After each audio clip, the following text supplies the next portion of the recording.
అంటుంది. ఇవాళ ఉమ్మడి రాష్ట్రంలో వైఎస్ రాజశేఖర రెడ్డి గారు ముఖ్యమంత్రి ఉండగా మరి సహచరులు మేము భావించాం ఇవాళ ఏదో తుమ్మడి ఏటి వద్ద బ్యారేజ్ నిర్మాణం చేస్తే ఒక లిఫ్ట్తో నీరు వస్తుందని చెప్పని. కానీ మహారాష్ట్ర ప్రభుత్వం ఏదైతే ఉందో వాళ్ళు సహకరించలేకపోవడంతో 152 మీటర్ల ఎత్తుతో నిర్మాణం చేయాలని తలపెట్టినట్టు బ్యారేజ్ 145 మీటర్ల ఎత్తుతోనైనా కానీ ఇదే పెద్ద కేసీఆర్ గారు ఏదైతే ఉందో మహారాష్ట్ర ప్రభుత్వం ఒప్పందం చేసుకోవడంతో పాటుగా దిగువ 100 మీటర్ల ఎత్తులో మేడిగడ్డ వద్ద బ్యారేజ్ నిర్మాణం చేయగలిగినట్టయితే అటు ప్రాణహిత నదీ జలాలు, ఇటు గోదావరి నదీ జలాలు, అటు మానేరు ప్రాంతంగా వచ్చే నదీ జలాలు అన్నింటిని మనం ఎత్తిపోత ద్వారా వినియోగించుకుంటే ఒక 300 TMC లభ్యత పొందే అవకాశం ఉందని చెప్పంటాడు. మరి ఆ విధంగా మేడి ఒక దశాబ్ద కాలంలో కేవలం ఒక దశాబ్ద కాలంలో వీళ్ళ కాళేశ్వరం ప్రాజెక్ట్ నిర్మాణం పూర్తి చేయడమే కాదు దాని ఫలాలు కూడా మనకు అందింపజేయడం జరిగిందని చెప్పంటుండే. ఇవాళ ఏమైందా వీళ్ళ కేసీఆర్ గారు జయించాలకు వస్తున్నారని చెప్పంటే నిన్నటి దాకా నిద్రపోయిన ముఖ్యమంత్రి రేవంత్ రెడ్డి గారు ఇవాళ బయలుదేరిండి అని చెప్పంటున్నారు. మేడిగడ్డ బ్యారేజ్ ఒక 2 పిల్లలు గుంగినే SLBC Srisailam left bank canal అని చెప్పంటున్నారు. నిర్మాణ దశలో కృంగిపోయి 8 మంది కార్మికులు చనిపోతే కనీసం శవాలు వెలికి చేయలేకపోయింది అని చెప్తున్నా. శవాలు వెలికి చేయలేకపోయింది అని చెప్పంటున్నా. 2 పిల్లలు కృంగిపోతే అసలు బ్యారేజ్ విలువ 4000 కోట్లు. ఆ 2 పిల్లలు కడితే 400 కోట్లు అవుతాయి అని చెప్పి అంటున్నా. ఎక్కువ మీకు అన్నారం సింధేలు ఇంకో 100 కోట్లు అవుతాయి అని చెప్పి అంటున్నా. ఇలా 2 సంవత్సరాల కాలం ఏదైతుందో ఏదో ప్రకృతి సహకరించింది అదృష్టం. మన కరువు సమస్య ఉత్పన్నం కాలేదు. రేపేదైతో ఎల్లినో ప్రభావం నిజంగానే కరువు వచ్చినట్టయితే మన భవిష్యత్తు ఏం కావాలి? కరువు వస్తే మన భవిష్యత్తు ఏం కావాలని చెప్పి అంటున్నా. అదే పెద్దలు కేసీఆర్ గారు ఏదైతే జగిత్యాల పడ్డానికి వస్తున్న సందర్భంగా రేవంత్ రెడ్డి ఏదైతుందో నిద్ర లేచినట్టు నటిస్తుందని చెప్పి అంటున్నా. ఇక తుమ్మడి అంటే వేరే అటే పోయిందా? నీకు నిజంగానే సిన్సియారిటీ ఉంటే వీళ్ళ 3 సంవత్సరాలు గడుస్తుందా తుమ్మడి బ్యారేజ్ నిర్మాణం చేయగలుగుతూ కదా, ఎందుకు చేయలేకపోయినా చెప్పంటున్నాను. వీళ్ళు నిన్నటి వరకు ఏదైతుందో వీళ్ళు ఏ కాళేశ్వరం కూళేశ్వరం అని మాట్లాడిండే వీళ్ళు అదే మేడిగడ్డ ఏదైతుందో మన భవిష్యత్తు ఏదైతుందో మనకేది అండగా ప్రాజెక్టే మేడిగడ్డ కాబోతుందని చెప్పంటున్నాను. ఇలా మన భవిష్యత్తు రైతాంగమే కానీ ఇలా త్రాగునీటి సదుపాయమే కానీ పారిశ్రామిక అవసరాలే కానీ హైదరాబాద్ త్రాగునీటి అవసరాలే కానీ అన్నింటికి ఏదైతుందో అదే మేడిగడ్డ మనకు జీవనాధారం కాబోతుందని చెప్పి అంటున్నాను.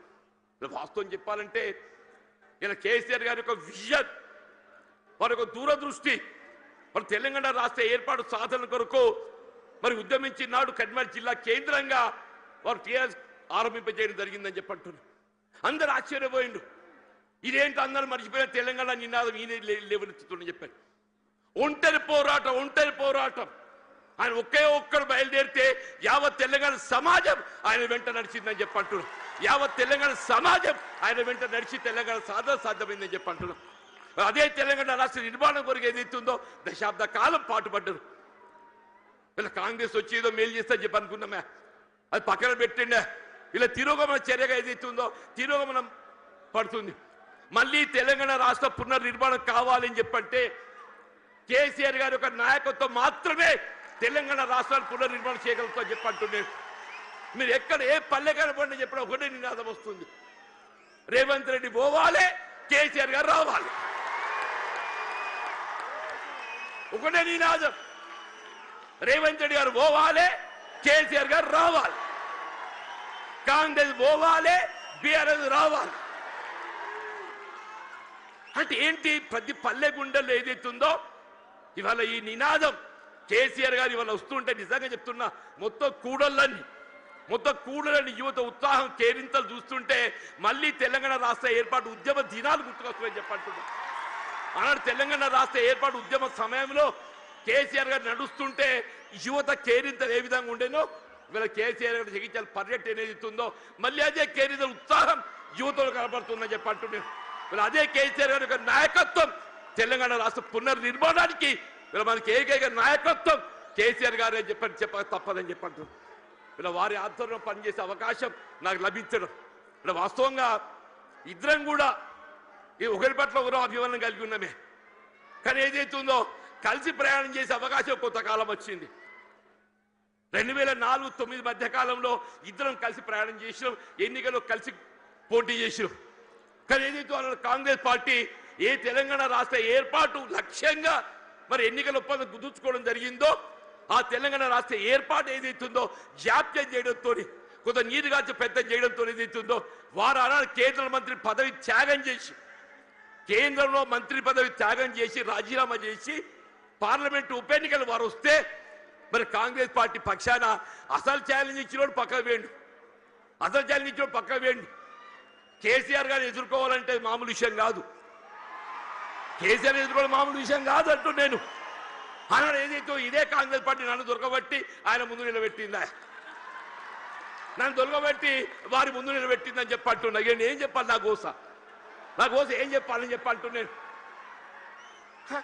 అంటే నిజంగానే వారిని అడ్డుకోవడం సాధ్యమేనానే వారికి ఎందుకు ఒక లక్ష్యం ఉంది తెలంగాణ రాష్ట్ర ఏర్పాటు లక్ష్యం ఉందని చెప్పి అంటున్నా ఆ లక్ష్యాన్ని అడ్డుకోవడం సాధ్యమే అని చెప్పి అంటున్నాను అది ఎవరితో సాధ్యం కాదు వారు ఏది 2 పర్యాయాలు ఉప ఎన్నికలు గెలిచి యావత్ తెలంగాణ సమాజాన్ని జాగృతి చేసి తెలంగాణ రాష్ట్రాన్ని సాధించడం జరిగిందని చెప్పి అంటున్నాను మరి అటువంటి కమిషనర్ గల కార్యకర్తను నేను అటువంటి కమిషనర్ గల కార్యకర్తను యావత్ తెలంగాణ రాష్ట్రం ఆశ్చర్యం ఇదేంటి జీవన్ రెడ్డి మరి ఏం చేయాలని ఆయన 20 మాసాలు ఏదైతే నా ఉసురు పోసుకుంటారు మీరు 20 మాసాలు ఉసురు పోసుకున్నారని చెప్పంటున్నా నేను ఇంతకాలం ఈ మానసిక క్షోభ నేను భరించాలని చెప్పంటు నేను సాధ్యమే అని చెప్పండి అన్న చెప్పంటు నేను 4 దశాబ్దాలు కాంగ్రెస్ పార్టీ బలోపేతం కొరకు అకుంఠిత దీక్షతో ఏదైతుందో నేను పోరాటం చేసి నేను పాటుపడితే చివరికి దక్కింది ఏంటి అని చెప్పంటు నేను ఆల్రెడీ ఈ వాయిస్ లోపల నాకు ఈ గోసేంది అంటూ నేను ఇవాళ 75-76 సంవత్సరాలు వచ్చినాయి అంటున్నా నా జీవితం చివరి దశ చేరుకుందని చెప్పి అంటున్నా నా జీవితం చివరి దశలో ఏదైతుందో నాకు ఈ మానసిక క్షోభ ఏంటి అని చెప్పి అంటున్నాను ఇవాళ కేసీఆర్ గారు పెద్ద మనసుతో ఏదైతుందో మరి నా చేయూత నాకు ఏదైతే చెయ్యి అందించి నాకు అండా నిలుచుండని చెప్పి అంటున్నాను అదే 4 దశాబ్దాల కాలం కాంగ్రెస్ పార్టీ సేవలో కాంగ్రెస్ పార్టీ నిర్మాణంలో నేను పాటుపడితే నా చివరి దక్కింది అయింది మళ్ళీ కేసీఆర్ గారే చెప్పట్టు నేను పెద్ద మనసుతోని గతంలో ప్రత్యర్థుల యొక్క భావన రానియకుండా గతంలో ప్రత్యర్థులు పోటీ చేసుకున్నప్పటికీ కూడా ఏదైతుందో అది భిన్న రాజకీయ పార్టీ యొక్క ఆలోచన విధానం కానీ ఆ జీవనుడి వ్యక్తిగతంగా ఏదైతుందో విలువలకు కట్టుబడే ఒక వ్యక్తిత్వం కాబట్టి అది ఒక భావనతోని వాళ్ళ చేయూత అందించింది అంత గొప్ప మనసు అని చెప్పంటూ నేను దయచేసి ఇలా జగిత్యాల గడ్డ నేనేదో ఆశించి కాదు నాయన నేను అన్ని చూసిన నేను చూడని ఏమీ లేదు ఈ 4 దశాబ్దాల కాలంలో చూడని ఏమీ లేదు ఇవాళ ఒకటి ఇవాళ రాష్ట్రాన్ని పట్టుకుని శని పీఠ విరగడ కావాలని చెప్పంటు